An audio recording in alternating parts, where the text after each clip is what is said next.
Hello again. One of the most popular games in the English town of Dover is Guess the Age of the Asylum Seeker.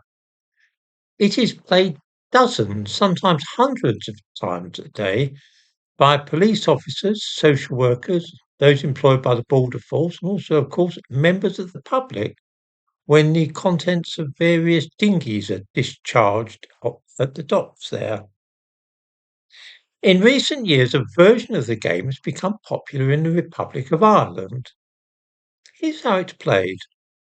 A man, it is by the way always men, presents himself to the authorities and claims that he is an unaccompanied child who wishes to apply for asylum in the United Kingdom, or Ireland as the case may be.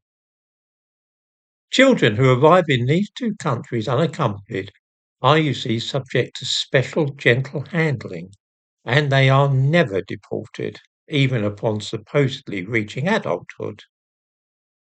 Instead of sharing a room in an hotel, they become the responsibility of social services, who will arrange for them to stay with foster families wherever possible. Often this will be a small village or town miles from the bigger cities.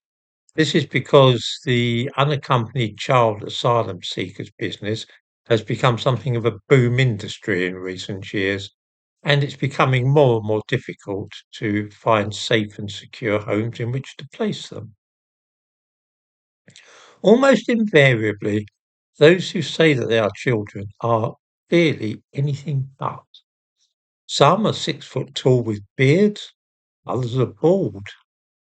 It is possible to tell pretty accurately the age of a person simply by x-raying their teeth and joints, of course.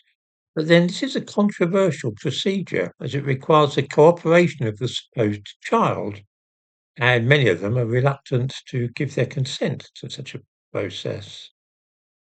As a result, and because like most of us, social workers and police officers want an easy life, there is a reluctance to challenge too strenuously those who pretend to be 14 when they are obviously 24. It's easier just to wave them through.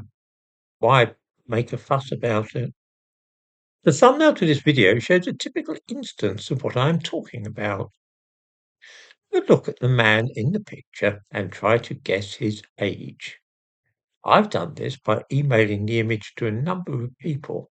Most guess that he is in his 20s, some say his 30s. The fact that he is going rapidly bald is of course a clue. You can see the declining hair growth on the crown of his head. His baldness is a natural thing, it's not a result of shaving his head or something.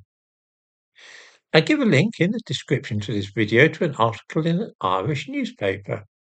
The police are searching for this vulnerable youngster whose name is Suhaib Mohammed Ahmed. He is supposedly 17. I need say no more. I am irresistibly reminded of the quotation from Orwell 1984, which I give in the description to this video. The party told you to reject the evidence of your eyes and ears. It was their final, most essential command. This, then, is the command under which we in Britain and Ireland now lie. We must look at the photograph of a man who is obviously at least 20 or 22 and then pretend to believe that he is a young teenager. Anybody failing to do so runs the very real risk of being denounced for racism and xenophobia.